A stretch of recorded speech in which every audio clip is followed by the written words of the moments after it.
Hey, De'Aaron, another big game for you, but in the third quarter, you guys looked like you were a little off kilter, and the game was slipping away. And Luke called a timeout. You came out. You had a couple of nice aggressive drives and found Tyrese for the 3 point shots to get you back in the game. In that moment, what was it that was going on with you guys, and how big is it that you and Tyrese are starting to develop that chemistry? I mean, it's always going to be a game of runs. That's what basketball is. But just coming out, they played a lot of zone in the second half, and it was I just thought getting the gaps and try to create something for someone else. And we all know how good Tyrese is, and I mean he makes big shots for us. So I mean that's all it is. It's a very simple game. Marshall Harris. Hey, De'Aaron, I don't know if you've heard about the plans to possibly bring back the All-Star game this weekend. Does that surprise you at all because of COVID-19 and all the conditions you guys are dealing with, traveling and everything? And is that something you've thought about personally for yourself as your play has improved, your team's play has improved? I mean, if I'm gonna be brutally honest, I think it's stupid. If we have to wear masks and do all of this for a regular game, then what's the point of bringing the All-Star game back? But obviously, money makes the world go round, so it is what it is. But I mean, I'm not really worried about it. If I'm voted, so be it. If I'm not, I don't. Would you play in it? You get fined if you if you're supposed to be in it and you're not hurt and you decide not to play. That's a hefty fine. So hell yeah, I would play in it. Hope I don't get fined for saying that shit. Jason Jones. Yeah, De'Aaron, a couple of guys have talked in the last few days about how important those practice days were for you guys to get after each other, fine tune some things. Just can you speak to the environment in those practices? Just how competitive were you guys, and just how much, looking back, do you realize how much you needed that to see where you guys are now? I mean, it gets extremely competitive in every drill. You're trying to win. You're trying to win everything that you're doing. We have a board of every individual player and how many like games, drills that they win. So everybody always wants to win. So everybody brings in that intensity, and you feel it when we start competing. And I think that definitely helped us. That kind of started making guys play with an edge. And I mean, we've been riding that wave since then. And now we have 2 days off. I mean, we have 2 days in between this game and the next game. So obviously one of those days we'll be in there competing with each other and making each other better. And we just get ready for Denver that way. This might be kind of related to that question, but is that kind of where the fight has kind of come from? Luke was talking about how you guys were kind of playing in survival mode tonight, and in my mind, I think it seems like that fight has been with you for this at least better part of a little over a week now. I mean, is that kind of where it kind of goes back to that practice? Yeah, for sure. Like I said before, this is a game of runs. You know that.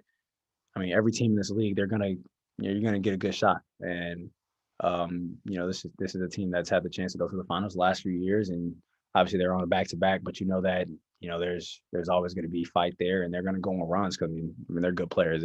Every team has good players. I mean everybody's professionals in this league, so being able to withstand a run, and sometimes you don't want to call that timeout, but I think we had one timeout for majority of the fourth quarter. But we were able to come out and hit back. You don't want to be one of those teams that give up a late fourth quarter run and now you lay down and the game's over. It took a double digit lead in the fourth, but we had to keep coming, and we were able to persevere through that. Matt George. Hey, De'Aaron, everybody's talking about the fourth quarter success that you've had over the last three games, but there was a moment at the very end of this game, a huge block by Rashawn Holmes on, I think it was Jaylen Brown, who was going for a dunk to either tie the game or bring it to within one. Can you talk about moments like that, not just from Rashawn, but from the team, those winning plays that I know you and the team have talked a lot about how important they are to games like this, and sometimes they're overlooked? Yeah, I mean those are things that every team needs. Every team needs guys that can make plays like that, and obviously it's sometimes it's a rebound, a box out, a block out, just little things like that. And Rich being our rim protector, he's come up big for us multiple times. Not in just this game, but in the last few games, he's been there big time for us, blocking layups. Later in the fourth quarter. I mean, that swings the momentum, not just stopping them from getting 2 points. It gives us, a lot more energy, lifts the team up, especially in those crucial moments. Jason Anderson.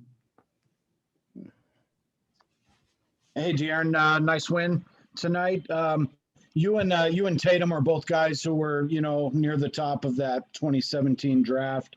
I think both of you would go higher if the draft was held over again today. What's it like competing against him? And you guys have both had enough success to sign new contracts and kind of secure your future a little bit. Just what is that, level of competition like with you and him? I mean, that's my guy.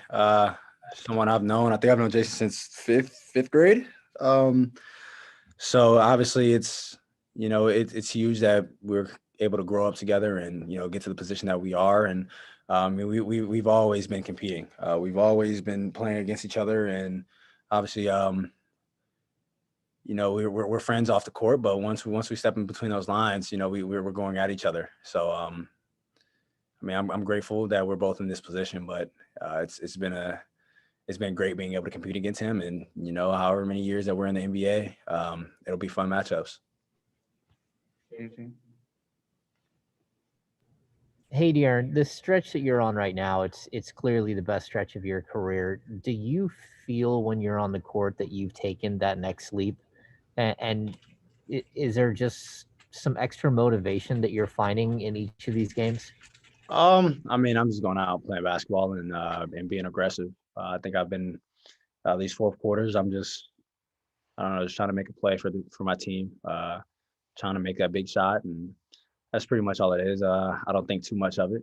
Like I said, I don't really have much of an answer for you besides I'm just out there playing basketball, and when I feel my team needs me, I'm trying to be able to make those big plays.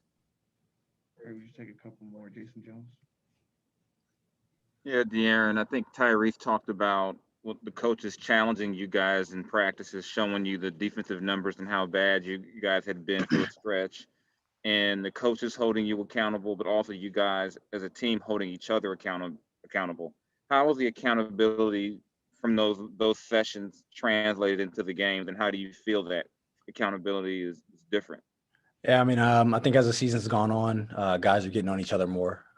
Everybody's, you're realizing that it's not personal.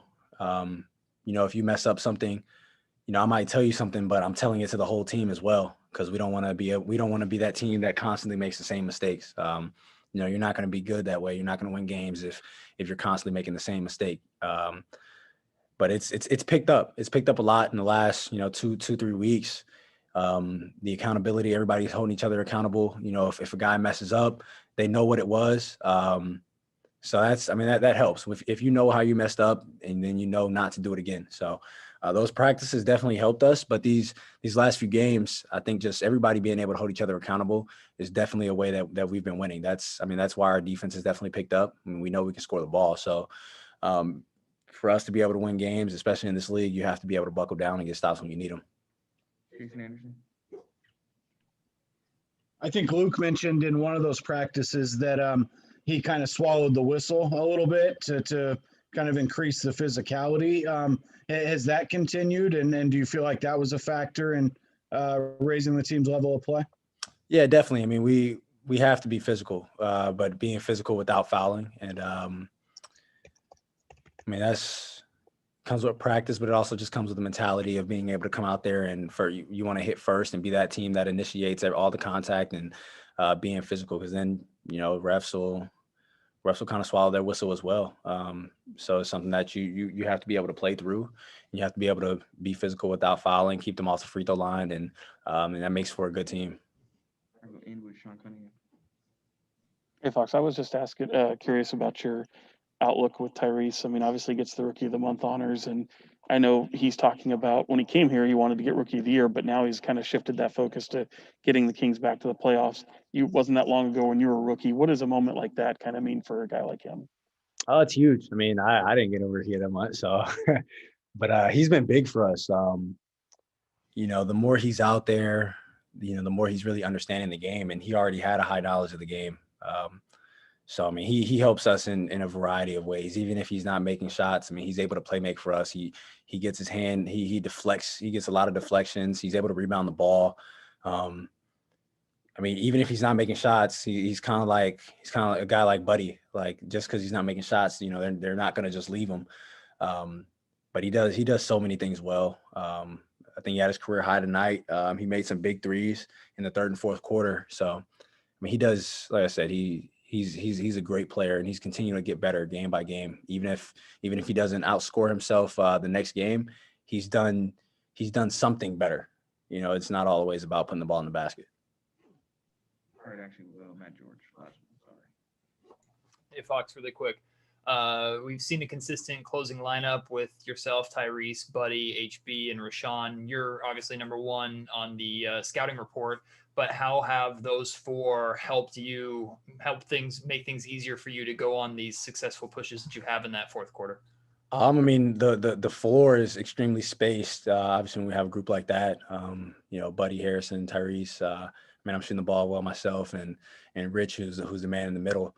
It's the floor is extremely spaced. Offensively, I think, you know, it gives me a lot of room to operate.